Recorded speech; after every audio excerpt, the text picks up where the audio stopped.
la période Han, mais là, on va avancer de 2 siècles, puisque nous sommes maintenant vers le début de notre ère, la deuxième période Han, donc on appelle aussi les Han postérieurs, et avec ces vases, moi, je trouve extraordinaires. Parce que ce sont les premiers vases, en fait, en terre cuite, qui sont recouverts d'une glaçure. Ça a été un progrès technique très important à l'époque. On dit que ça avait été un apport occidental, mais bon, rien n'est bien défini de ce point de vue-là.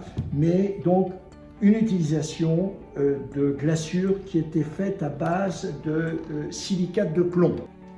Et alors, première chose qui est extraordinaire dans ce vase était vert foncé, comme celui-là. Et là, on a en fait une sorte de vert clair qui est apparu, et plus que je dirais un vert clair, quand on le regarde de près, regardez ces reflets, je dirais nacrés, argentifères.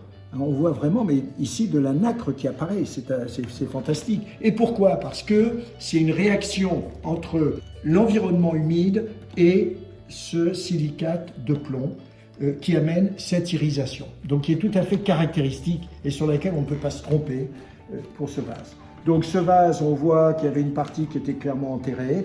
Par rapport à celui qui est encore complètement vert, il a été clairement dans un environnement extrêmement humide, et donc regardez ces reflets. Alors, si on regarde le haut du vase, je le prends avec précaution parce qu'il est très très imposant comme vous pouvez le voir, on voit ici différentes traces.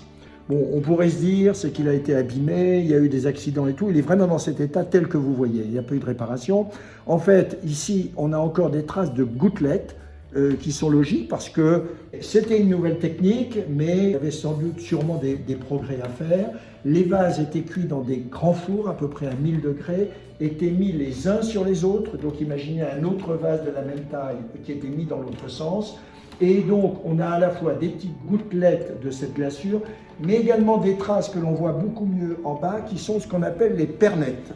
Alors, les pernettes, ce sont des bouts de petites terre cuite qui sont utilisés tout simplement pour séparer un vase par rapport à l'autre. Donc, imaginez notre vase qui est comme celui-là, et nous avons un autre vase aussi, et ils sont séparés par ces petites traces de pernettes qui ont eu la chance de subsister, je dirais, 2 millénaires. Alors, autre élément remarquable de ce vase, en plus de sa nacre finalement, hein, de cette patine fantastique, c'est ce masque de Taotier, qui est cet animal mythique, qui est très bien dessiné, barbotiné sur le vase après sa cuisson. On a l'anneau, puisque là de nouveau, n'oublions pas que c'est un emprunt au bronze d'une époque antérieure. Bien sûr, cet anneau ne servira à rien, mais on reprend le masque de Taotier avec son anneau, comme on le trouvait sur les bronzes.